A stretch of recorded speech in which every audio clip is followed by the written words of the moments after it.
घंटा पहले की नगाई हुई।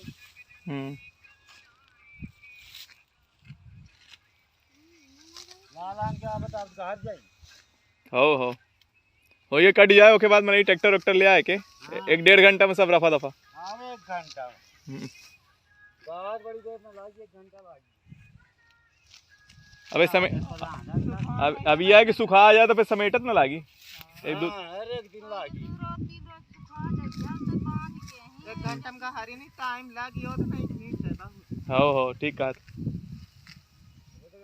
वाला में का रूट है गुरु हो। हां मन अच्छा उमेश का तुम छोट मनते है या क्या कहते हैं मुकेश का छोट मनते है उसका सब अनुभव है। अबे तुम ओदे में कहा देते रहे बेईमानी होगी क्या वो लड़कन वाला वो रहता है थोड़ा बहुत।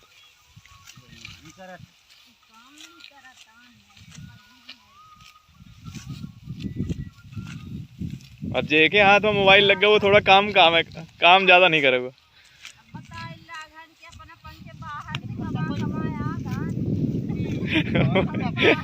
एक बूटी का एक पोहा लग गया।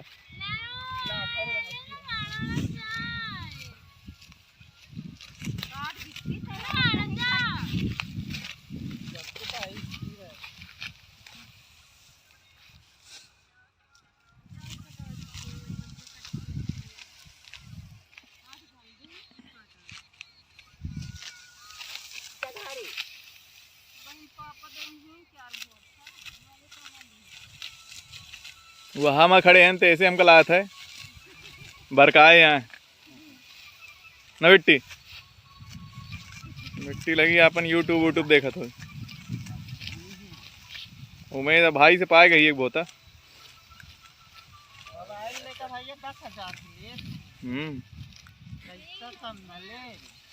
पहुना भी मुस्कुराने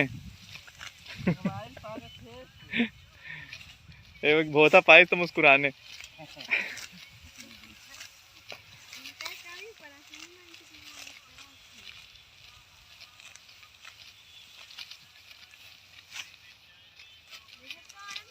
ठीक है सूरज के जाई थे हम है ना। सो दैट्स इट गाइस हम राघवेंद्र। हाँ हाँ हो अब जैसा कि मेरा कन्वर्सेशन जो बघेली में था उससे आपने सुना कि ये धान जिसकी कटाई हो गई है ये कट रही है। इसकी कटाई होने के बाद ये 3 दिन तक सूखेगा। उसके बाद जो ये हरी है जो इसका हरापन है वो धूप लगने से ये पीला हो जाएगा या फिर सूख जाएगा जिससे इसको जो ट्रैक्टर वाली थ्रेसर है उससे धान निकाल सकते हैं इस फसल से। और ये लगभग 2.25 एकड़ का खेत है जिसमें ना होगी तो कम से कम 100 खाड़ी। आप ये समझिए कि एक खाड़ी में 60 किलो होता है या एक खाड़ी में जो 20 कुरई की खाड़ी होती है और एक कुरई 1 किलो 3 किलो की होती है लगभग। तो इसमें 100 खाड़ी धान होगी।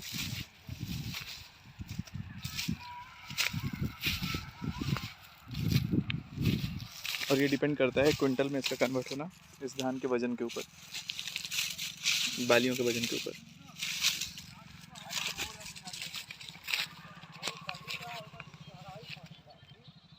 तो गाइस ऐसी होती है धान की खेती धान की कटाई। मैं एक बार फिर से रिकैप करता हूँ।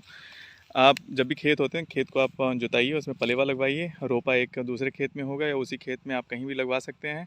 एक उन्नत किस्म का जो बीज है वो आप लीजिए उसका रोपा लगवाइए। रोपा लगवाना मतलब कि धान को सेपरेटली कहीं पे उसको खाद बीज पानी दे के उसको उगाइए। जब वो लगभग 1 बित्तल मतलब इतनी हो जाए या उससे ऊपर जिसे उखाड़ते बने तो उसको दूसरे खेत में आप ट्रांसप्लांट करवा लीजिए। तो ट्रांसप्लांट मतलब ऐसे होती है वो। तो ये जो गाड़ी गई है ये इस तरह से आपको यदि धान की कटाई के बाद आपको पता भी लग सकता है जैसे ये लगी हुई है। तो ये एक धान से 4 इसके वो निकलते हैं गुच्छे। तो ये जब रोपा आप गाड़ते हो या रोपा गड़वाते हो तो इस तरह से आपको कुछ दिखता है जब आप कटाई करते हो, या फिर आप जिस समय आप रोपा लगवाते हो आप उस समय देख सकते हो कि आप वो गाड़ते हैं उस खेत में, जो खेत बन चुका है, मतलब उसमें पलेवा ट्रैक्टर लगा देता है आपका। उसके बाद पलेवा लगने के बाद आपको समय समय पर उसको पानी देना, उसका रख रखाव। बीच में यदि उसमें कुछ कीड़े वीड़े लग गए या इल्लियाँ लग गई तो उसमें उसको खरपतवार जो तो उसके कीटनाशक होते हैं तो आप वो लगवा दीजिए, कीटनाशक डलवा दीजिए खेतों में अपने फसल के ऊपर। उसके बाद जब भी खेत मतलब धान फसल आपकी तैयार होती है, उसकी कटाई होती है ऐसे, और उसके बाद इसको रख दिया जाता है 2-3 दिन सूखने के लिए, ताकि इसको थ्रेसर में डाल सकें। उसके बाद ये धान ले ली जाती है। धान को बाद में आप समिति में जाके बेच सकते हो, आपका यदि किसान क्रेडिट कार्ड बना हुआ है तो।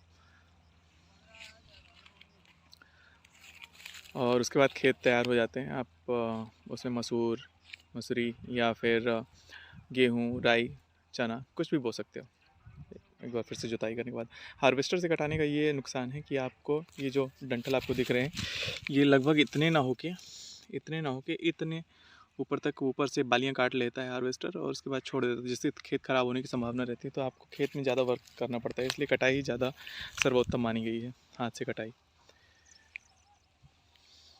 या फिर हार्वेस्टर से आप कटवाते हैं तो खेत में ज़्यादा आपको उसको जलाना होता है, या फिर आप सूखने को डाल दीजिए, या फिर उसको 2-3 बार उसको चारा पहले उसका कटवाइए, रोटावेटर और जो चारा काटने वाली जो वो रहती है ट्रैक्टर में, वो आप लगाइए। उसके बाद फिर जुताई, और उसके बाद फिर से खेत बनते हैं, तैयार हो जाते हैं दूसरी फसल के लिए।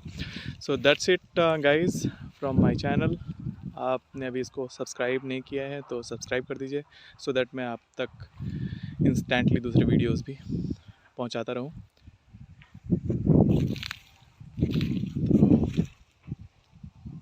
सी यू नेक्स्ट वीडियो।